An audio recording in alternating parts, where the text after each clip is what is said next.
आजचा दिवस तर माझा काहीसा असाच गेलेला आहे. तर चला सांगते. आत्ता सकाळच्या 9:30 वाजलेले आहेत.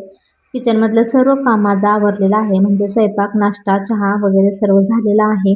मुलंही स्कूलमध्ये गेलेली आहेत. दूध वगैरे तापवलेलं आहे. देवपूजा झालेली आहे.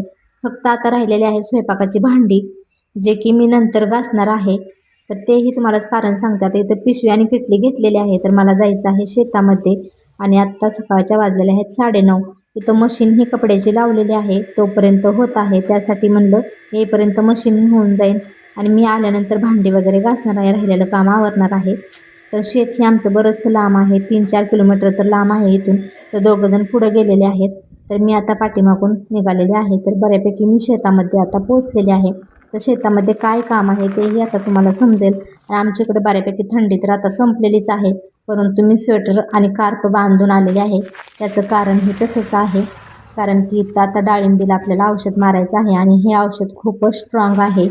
जेणेकरून स्वतःच्या सेफ्टीसाठी अंगावरती उडू नये आणि उडलं तरी काही होऊ नये यासाठी स्वेटर आहे तो मी घालून आलेला आहे. आणि म्हणलं जुनाच आहे, शर्ट घालण्यापेक्षा स्वेटर घातलेला आहे. तर इथं आता 2 पावडरच्या पुड्या आहेत, त्या मिक्स करून अशा पाण्यामध्ये ओतलेल्या आहेत. आता पाईपही जोडलेले आहेत आणि डाळिंबीची फक्त आपल्याला बुडं इथं धुवायची आहेत.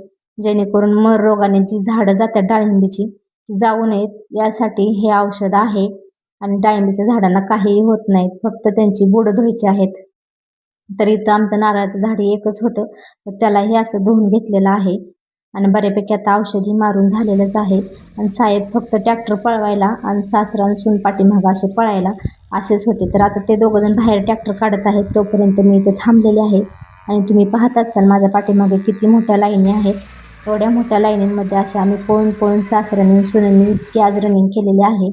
तर कालचाही व्हिडिओ आपले काही आलेला नाही, तोही मी शूट केलेला आहे. तुम्हाला नेक्स्ट व्हिडिओमध्ये सांगेन कालच्या व्हिडिओमध्येही काय आहे ते. आणि आता इथं बऱ्यापैकी औषध तर मारून झालेलं आहे. तर आता निघायचं आहे घरी. 11 वाजलेले आहेत. भेटूया